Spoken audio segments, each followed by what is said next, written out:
This is exactly where I wanted to get to, because when talking about Genesis and science, you made clear that you don't consider science and religious beliefs as inherently in conflict the way that someone like Richard Dawkins might. Now, I'm wondering if you see science and religion not only as compatible, but perhaps as simply having different domains of inquiry, just like science and history might.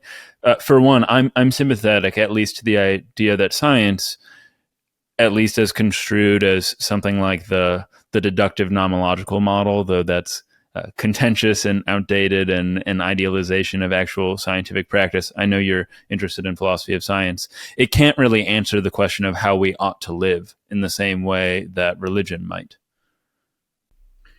Well, there's two sides to this question. One is how do you arrive at ethical and moral judgments? And my own belief is that you can't arrive at those through the methods of science, and you can't even deduce much about them from science, although some things can be deduced.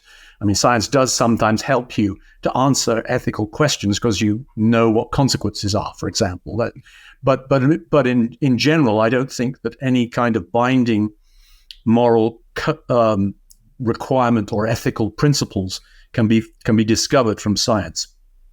That's one side of the question. But the other side of the question is, is there a sense in which one's moral and ethical and philosophical commitments can actually help science? In other words, it's sort of turning the question the other way around. And there, I think that it's pretty obvious that actually they do.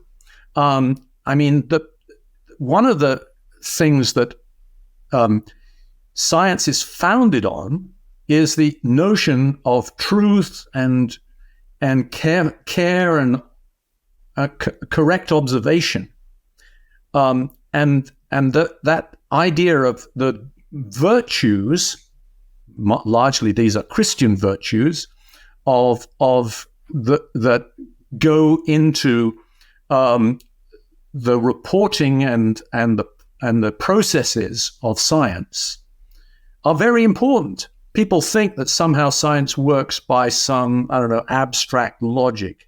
Okay, yeah, there's all sorts of logic that goes into it.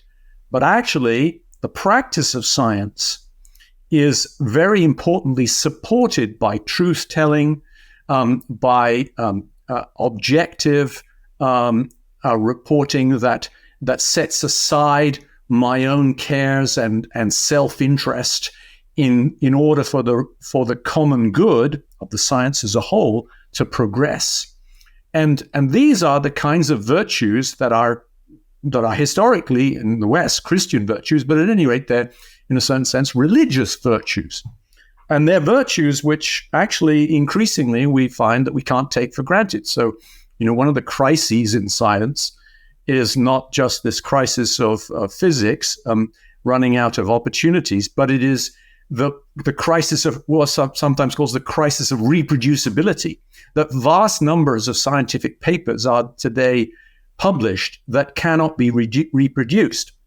Sometimes that's because they're in very complicated areas, but sometimes it's clearly because people are fudging the data.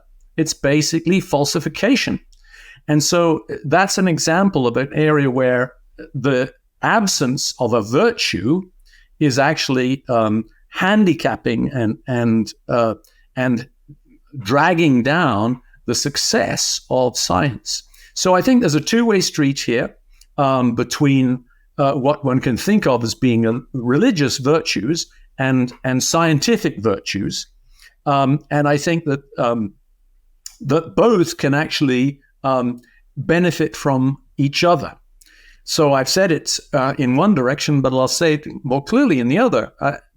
When I'm thinking about people of faith, I think that you need to take seriously the hard work in the process of discovery that has discovered about our world, and not simply think that that is all self-interest. Actually, I don't think it is, and I think a lot of it has arisen from the kinds of virtues that people of faith think are very important too.